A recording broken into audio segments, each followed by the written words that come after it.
Hello friends, എല്ലാവരും കിൻസ് മെമ്മറിയുടെ പുതിയൊരു വീഡിയോയിലേക്ക് സ്വാഗതം. ഞാൻ ശ്യാം. അപ്പോൾ ഫ്രണ്ട്സ്, ഞാൻ ഇവിടെ എത്തിയിരിക്കുന്നത് നമ്മുടെ റീഫർബിഷ്ഡ് മൊബൈലിന്റെ ഒരു അൺബോക്സിംഗ് ആയിട്ടാണ്. അപ്പോൾ ഇതിപ്പോൾ ഞാൻ സെക്കൻഡ് ഗുഡിൽ നിന്നാണ് ഞാനിപ്പോൾ ഈ ഒരു റീഫർബിഷ്ഡ് പ്രൊഡക്റ്റ് എടുത്തത്.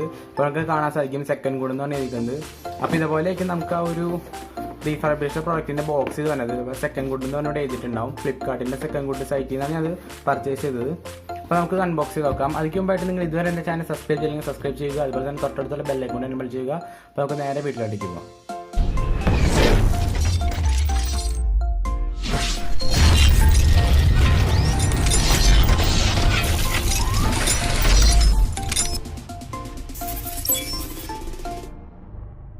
അപ്പോൾ ഫ്രണ്ട്സ്, ഇതേപോലെയൊക്കെ നമുക്ക് നമ്മുടെ പ്രൊഡക്റ്റ് പാക്ക് ചെയ്തിട്ടുണ്ട്. പാക്കിംഗ് എന്ന് പറഞ്ഞാൽ അത്ര നല്ല പാക്കിംഗ് അല്ല, കാരണം നമുക്കിവിടെ സൈഡൊക്കെ കണ്ടാൽ മനസ്സിലാവും ഇത്തിരി ചുളുങ്ങിയൊക്കെ ഇരിക്കുന്നുണ്ട് സൈഡൊക്കെ. അപ്പോൾ അത്യാവശ്യം തിരക്കില്ലാത്തൊരു പാക്കിംഗ് എന്നേ പറയാൻ പറ്റുള്ളൂ. അപ്പോൾ നമുക്ക് ഒന്ന് തുറന്ന് നോക്കാം.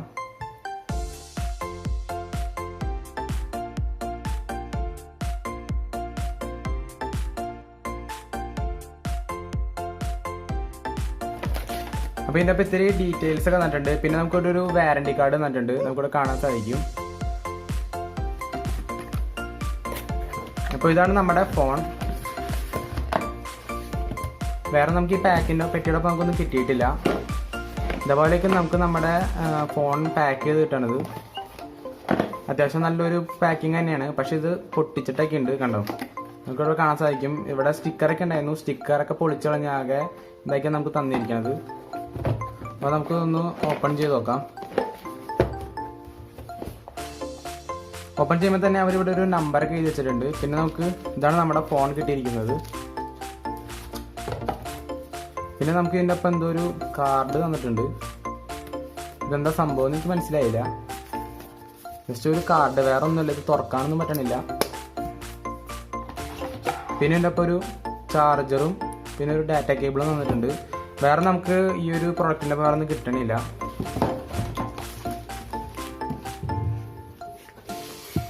നമുക്ക് നമ്മുടെ ഫോണൊന്ന് തുറന്ന് നോക്കാം.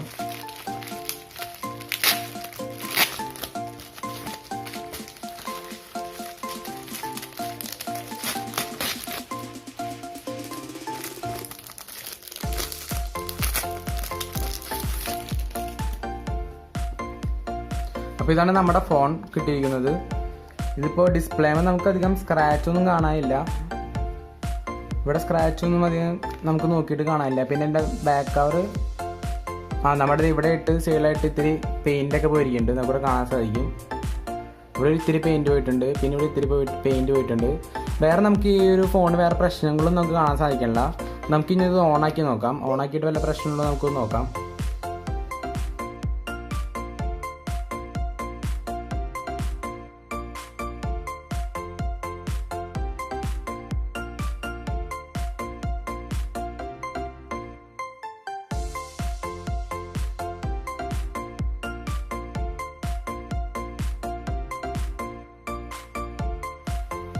നമ്മുടെ മൊബൈൽ ഫോൺ ഓൺ ആയിട്ടുണ്ട്. ഇപ്പം ഡിസ്പ്ലേക്കൊന്നും വലിയ പ്രശ്നമൊന്നും തോന്നല്ല, ചാർജൊന്നും ഇട്ടില്ല. അപ്പോൾ നമുക്കിതൊക്കെ ചാർജൊന്നും ചെയ്ത് വെക്കണം.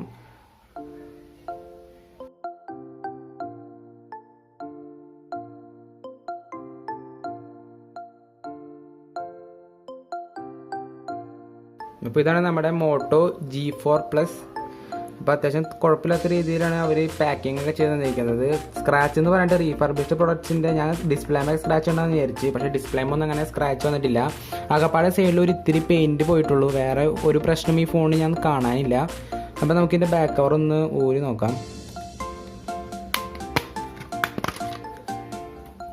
ബാക്ക് കവർ അടിക്കുമ്പോൾ നമുക്ക് ഇവിടെ ആയിട്ട് ഒരു ബാറ്ററി കാണാൻ സാധിക്കും. പിന്നെ ഇവിടെ സിം പറഞ്ഞ സ്ലോട്ടും അതുപോലെ തന്നെ മെമ്മറി കാർഡ് സ്ലോട്ടും കാണാൻ സാധിക്കും. വേറെ നമുക്ക് ഈ ഒരു പ്രശ്നമൊന്നും ഇതിന് കാണാനില്ല. ഇതിൻ്റെ ക്യാമറ,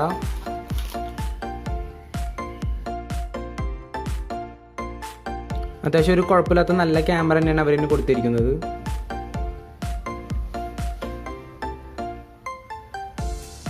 ഫ്രണ്ട് ക്യാമറ അത്യാവശ്യം കുഴപ്പമില്ലാത്ത നല്ലൊരു ക്യാമറ തന്നെയാണ് അവന് കൊടുത്തിരിക്കുന്നത്. അപ്പോൾ ഇത്രയുള്ളൂ ഫ്രണ്ട്സ് ഈ ഒരു റീഫർബിഷ്ഡ് പ്രൊഡക്റ്റിനെ കുറിച്ച് പറയാനായിട്ട്. എന്തായാലും ഞാൻ പ്രതീക്ഷിച്ച അത്രയും വലിയ പ്രശ്നമൊന്നുമില്ല ഈ ഒരു ഫോണിന്. അത്യാവശ്യം നല്ല കണ്ടീഷൻ, ആകപ്പാടെ സൈഡിൽ ഇത്തിരി സ്ക്രാച്ച് ഉണ്ടെന്നേ ഉള്ളൂ, നമുക്ക് യൂസ് ചെയ്യാനൊക്കെ പറ്റും. അപ്പോൾ ഞാനിത് എടുത്തത് സെക്കൻഡ് കുട്ടിയിൽ നിന്നാണ്. അപ്പോൾ സെക്കൻഡ് കുട്ടിയിൽ സൈറ്റിൽ നിന്ന് എടുക്കുന്നതുകൊണ്ട് വലിയ പ്രശ്നമുണ്ടെന്ന് എനിക്ക് തോന്നുന്നു. അപ്പോൾ ഇനി ഭാവിയിൽ എന്തെങ്കിലും പ്രശ്നം ഉണ്ടാവുമോ എന്ന് എനിക്കറിയില്ല. അപ്പോൾ ഞാൻ എന്താണെന്ന് വെച്ച് കഴിഞ്ഞാൽ എന്തെങ്കിലും ഉണ്ടായിക്കാൻ ഞാൻ നിങ്ങളുടെ അടുത്ത് അറിയിക്കാം. അപ്പോൾ ഫ്രണ്ട്സ്, ഞാൻ നിങ്ങളോട് നേരത്തെ ഒരു കാര്യം പറയാൻ പറഞ്ഞിട്ടുണ്ടായിരുന്നു. അപ്പോൾ അത് പറയാനായിട്ട് ഞാൻ ഇവിടെ എത്തിയിരിക്കുന്നത്, നമ്മുടെ ഫോൺ ഓൺ ആക്കുമ്പോൾ തന്നെ നമുക്ക് ഇതുപോലൊരു മെസ്സേജ് അവർ കാണാൻ സാധിക്കും. ബൂട്ട് ലോഡർ അൺലോക്ക് ഒക്കെ ചെയ്യുന്നു പറഞ്ഞിട്ടാണ് മെസ്സേജ് വന്നിരിക്കുന്നത്. അപ്പോൾ മോട്ടറോളയ്ക്കൊക്കെ നമ്മൾ ബൂട്ട് ലോഡർ അൺലോക്ക് ചെയ്തപോലെ മെസ്സേജ് വരും. ബൂട്ട് ലോഡർ അൺലോക്ക് ചെയ്യാമെന്ന് വെച്ച് കഴിഞ്ഞാൽ ഇപ്പോൾ നമ്മുടെ ഫോണിൻ്റെ സെക്യൂരിറ്റി കളയാമെന്നാണ് അർത്ഥം. മുഴുവനായിട്ടല്ല, നമ്മുടെ ഒരു ഫോണിൻ്റെ സെക്യൂരിറ്റിന് ബൂട്ട് ലോഡർ ലോക്ക് ചെയ്ത് വെച്ചേക്കണത്, അത് പോകാമെന്നാണ് ആ ഒരു ഇത് കാണിക്കണത്. സ്റ്റാർട്ടിങ്ങിൽ ഓൺ ആകുമ്പോൾ തന്നെ നമുക്ക് ഇതേപോലെ മോട്ടറോള എന്നൊക്കെ പറഞ്ഞ് കാണിക്കും. അപ്പോൾ നമ്മുടെ ഈ സൗണ്ടും ഈ ഒരു ഇതൊക്കെ കേൾക്കുമ്പോൾ തന്നെ നമുക്ക് മനസ്സിലാവും ഇതിൻ്റെ സോഫ്റ്റ്വെയർ അത്ര പുത്തനല്ല എന്നുള്ളത്. അതായത് നമുക്ക് ഇതിനകത്ത് ഉപയോഗിച്ചിരിക്കുന്ന ഒരു സോഫ്റ്റ്വെയർ നമ്മുടെ XDA ഡെവലപ്പേഴ്സ് അതുപോലുള്ള സൈറ്റുകളിൽ നിന്ന് എടുത്ത് നമ്മുടെ TWRP ഒക്കെ ഇൻസ്റ്റാളൊക്കെ ചെയ്തിട്ട് കയറ്റിക്കുന്ന സോഫ്റ്റ്വെയറാണ്. ഇതിൻ്റെ ഒറിജിനൽ സോഫ്റ്റ്വെയർ അല്ല. അതുപോലെ തന്നെ ഈ TWRP റിക്കവറി കയറ്റാൻ വേണ്ടിയിട്ടാണ് നമ്മുടെ ഫോണിലെ ബൂട്ട് ലോഡറൊക്കെ അൺലോക്ക് ചെയ്യണത്. അപ്പോൾ അവർ അതുപോലെ ബൂട്ട് ലോഡർ അൺലോക്ക് ചെയ്ത് നമ്മുടെ ഫോണിൽ വേറെ സോഫ്റ്റ്വെയർ ഇൻസ്റ്റാൾ ചെയ്താണ് അവർ നമുക്ക് ഈ ഫോൺ തന്നിരിക്കുന്നത്. അതാണ് ഇപ്പം ഇങ്ങനെ കാണിക്കുന്നത്. അതുപോലെ തന്നെ ഡിസ്പ്ലേക്ക് ചെറിയൊരു പ്രശ്നമുണ്ട്. ഇപ്പം നമ്മുടെ മുകൾ ഭാഗത്ത് നോക്കുകയാണെന്നുണ്ടെങ്കിൽ ഇത്തിരി വെളുത്തിരിക്കും. അതുപോലെ തന്നെ അടിയിലേക്ക് പോകണമെന്നുണ്ടെങ്കിൽ ഇത്തിരി മഞ്ഞപ്പുണ്ട്. നമ്മുടെ ഈ ഒരു ഭാഗത്തു നിന്ന് വെള്ള കളർ ഇങ്ങനെ മങ്ങിയാണ് വന്നിരിക്കുന്നത്. അത് നമ്മുടെ ശരിക്കും കണ്ണുകൊണ്ട് നോക്കിക്കഴിഞ്ഞാൽ കാണാൻ സാധിക്കും. ഇപ്പോൾ ഫോണിൽ കാണുമ്പോൾ ഫുള്ള് വൈറ്റ് ആയിട്ടാണ് കാണുന്നത്. അതും ഒരു പ്രശ്നം തന്നെയാണ്. പിന്നെ സിം ഇടുമ്പോൾ നമ്മുടെ റേഞ്ച് എപ്പോഴും കിട്ടണില്ല, ഇടയ്ക്കൊക്കെ വെച്ച് കട്ടായി പോകുന്നുണ്ട്. അതും ഒരു കംപ്ലൈൻറ്റ് തന്നെ കാണിക്കുന്നുണ്ട്. പിന്നെ ഇതിൻ്റെ ഒപ്പം കിട്ടിയ ചാർജർ ഇതിൻ്റെ ഒറിജിനൽ ചാർജർ അല്ല. അതായത് നമുക്ക് ഇതിൻ്റെ ഒപ്പം കിട്ടിയത് വേറെ ഏതൊരു ഡ്യൂപ്ലിക്കേറ്റ് കമ്പനിയുടെ ചാർജറാണ് നമുക്ക് ഈ ഒരു ഫോണിൻ്റെ ഒപ്പം കിട്ടിയത്. അപ്പോൾ നമ്മൾ റീഫർബിഷ്ഡ് ഫോൺ വാങ്ങിക്കഴിഞ്ഞാൽ ഇതുപോലുള്ള എല്ലാ തട്ടിപ്പിലും നമ്മൾ ഏർപ്പെടും. അപ്പോൾ നമ്മൾ മാക്സിമം നമ്മുടെ ഫ്രഷ് ഫോൺ എടുക്കുന്നതായിരിക്കും ഏറ്റവും നല്ലത്.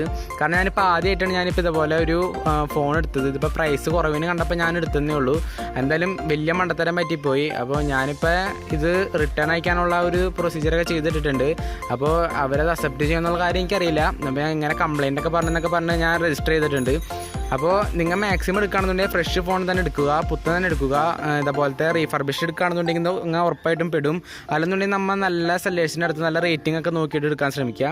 അപ്പോൾ ഇത്രയുള്ളൂ ഫ്രണ്ട്സ്. എനിക്ക് ഒരു കാര്യം പറയാൻ വേണ്ടിയിട്ടാണ് ഇപ്പോൾ രണ്ടാമത് വന്നിരിക്കുന്നത്. ഞാൻ സ്റ്റാർട്ടിങ്ങിൽ അൺബോക്സ് ചെയ്ത് നോക്കിയപ്പോൾ എനിക്ക് ഈ ഒരു പ്രശ്നം തോന്നില്ല. പിന്നെ വേറൊരു കാര്യം എന്താണെന്ന് വെച്ച് കഴിഞ്ഞാൽ ഇപ്പോൾ നമ്മൾ സെറ്റിങ്സ് ഒക്കെ എടുക്കുകയാണെന്നുണ്ടെങ്കിൽ നമ്മളിവിടെ ഓക്കെ ഗൂഗിൾ എന്നൊക്കെ പറഞ്ഞ് ടോപ്പിൽ എഴുതിക്കണ കാണാൻ സാധിക്കും. ഇവിടെ നമുക്ക് ഇവിടെ ആയിട്ട് ബ്ലാക്ക് ഷെയ്ഡിൽ വന്നിരിക്കണ കാണാൻ സാധിക്കും. അതുപോലെ തന്നെ ഒരുപാട് കംപ്ലൈൻറ്റ് ഈ ഒരു ഫോണിനുണ്ട്. നമ്മുടെ ശരിക്കുള്ള കണ്ണുകൊണ്ട് ഞങ്ങൾക്ക് കാണാൻ സാധിക്കും. ഇപ്പോൾ നമുക്കിപ്പോൾ ഈ ഒരു ക്യാമറയിൽ എടുക്കണതുകൊണ്ട്, നമ്മുടെ ഫോണിൻ്റെ ക്യാമറയിൽ എടുക്കണതുകൊണ്ടാണ് അധികം നമുക്കത് കാണാൻ സാധിക്കാത്തത്. ഇപ്പോൾ ഞാൻ ആദ്യം ഇത് വൈഫൈ എടുത്തപ്പോഴാണ് എനിക്ക് സംഭവം ആദ്യം മനസ്സിലായത്. കാരണം വൈഫൈ എടുത്തപ്പോൾ ഇവിടെ ഗൂഗിൾ എന്നൊക്കെ പറഞ്ഞ് ഇരിക്കണം കാണാൻ സാധിക്കും, ഒരു ഷെയ്ഡ് പോലെ. അത് ഇതിൻ്റെ ചെറിയൊരു മിസ്റ്റേക്കാണ്. അതുപോലെ തന്നെ ഇവിടെ നമുക്ക് കളർ ഡിഫറൻസ് കാണാൻ സാധിക്കും. ഒരുപാട് കംപ്ലൈൻറ്റ് ഉണ്ട് ഇപ്പോൾ ഈ ഒരു ഫോണിൽ നിന്ന് നമ്മൾ വെച്ച് കഴിഞ്ഞാൽ. അപ്പോൾ നിങ്ങൾ തീർച്ചയായും ഇതുപോലത്തെ ഒരു ഫോൺ എടുക്കാണ്ടിരിക്കാൻ ശ്രമിക്കുക. അതുപോലെ തന്നെ അതിനകത്ത് ഒരുപാട് കംപ്ലൈൻറ്റ് പറഞ്ഞേക്കുന്നത് നമ്മുടെ ക്യാമറയുടെ കാര്യമാണ്. ഈ ക്യാമറയ്ക്ക് കുഴപ്പമില്ല, ക്യാമറ നല്ലതാണ്. പക്ഷേ വേറെ ആൾക്കാരൊക്കെ എടുക്കുന്ന ക്യാമറയ്ക്കാണെന്നുണ്ടെങ്കിൽ ക്യാമറയുടെ ലെൻസുമ്പോൾ തന്നെ സ്ക്രാച്ച് ഉണ്ടാകുന്നുണ്ട്, ക്ലാരിറ്റി ഇല്ല, അതുപോലെ ഒരുപാട് കംപ്ലൈൻറ്റ് പറയുന്നുണ്ട്. എൻ്റെ ഫോണിൽ എന്തായാലും അങ്ങനെ ഒരു കംപ്ലൈൻറ്റ് പറ്റിയിട്ടില്ല. ആകപ്പാടെ സോഫ്റ്റ്വെയർ ചേഞ്ച് ചെയ്തിട്ടുണ്ട്. പിന്നെ ഹീറ്റിംഗ് വലിയ പ്രശ്നമില്ല. നമ്മുടെ ചാർജറും ഡ്യൂപ്ലിക്കേറ്റ് ആണ്. അങ്ങനെ ചെറിയ പ്രശ്നങ്ങളുള്ളൂ. മാക്സിമം എടുക്കുന്നത് എനിക്ക് തോന്നുന്നു പുത്തൻ ഫോൺ എടുക്കുന്നതായിരിക്കും നല്ലതെന്ന്. അപ്പോൾ ഇത്രയുള്ളൂ ഫ്രണ്ട്സ്. ഈ ഒരു കാര്യം പറയാനായിട്ടാണ് ഞാനിപ്പോൾ ഈ ഒരു വീഡിയോയിൽ എത്തിയിരിക്കുന്നത്. അപ്പോൾ ഇത് നല്ലൊരു വീഡിയോ അടുത്ത പ്രാവശ്യം കാണാം. അതുവരെ എല്ലാ ഫ്രണ്ട്സിനും ബൈ.